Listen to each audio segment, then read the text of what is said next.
இது என்னுடைய நிலம். நான் நல்லா உழுது விட்டேன். இனி என் கஷ்டமெல்லாம் தீரப்போகுது.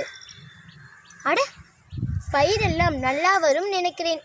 ஆண்டவா, இந்த வருஷமாவது எனக்கு கருணையை காட்டு. இந்த முறை மழை நல்லா பெய்யும்னு நினைக்கிறேன்.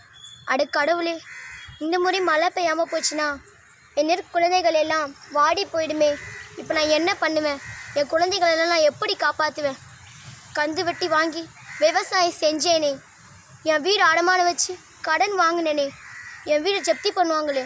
இந்த உலகத்துக்கே உணவு போடுற விவசாய குடும்பத்தில் போகிற எங்களுக்கு ஒருவேளை உணவுக்கே வழி இல்லாமல் போயிடுமே. வயல்நிலை வாடி போச்சுன்னா வயல் எளிதாக எங்களுக்கு உணவா? விதை விளையேற்றும், உரம் விளையேற்றும், இது எல்லாம் தாண்டி வந்தாலும் விதை நிர்ணயம் எங்களால் பண்ண முடியல. காலையிலேருந்து சாயங்காலம் வரைக்கும் வெயிலில் வேலை செய்த எங்களுக்கு வறுமையும் வலியும் தான் மிச்சம். எங்களை மாதிரி விவசாயிகளுக்கு எவ்வளவு பிரச்சனை. மீட்டை நெடுக்க ஏகப்பட்ட நிலம் பறி போயிடுச்சு. 8 வழி சாலை அமைக்க ஏகப்பட்ட நிலம் பறி போயிடுச்சு. ஆண்டவா, விவசாயி சேத்தில் காலை வைத்தால்தான் உலக மக்கள் உணவில் கையை வைக்க முடியும். அது என்றைக்கு தான் அந்த உலக மக்கள் உணரப் போகிறாங்களோ. 1000 ரூபாய் வட்டி கட்டலைன்னா வீடு வண்டி ஜப்தி பண்ணுறாங்க. ஆனால் கோடி கோடியாக ஏமாத்துறவங்க எப்போ வெளிநாட்டில் திரும்பி வருவாங்கன்னு காத்துக்கிட்டு இருக்காங்க.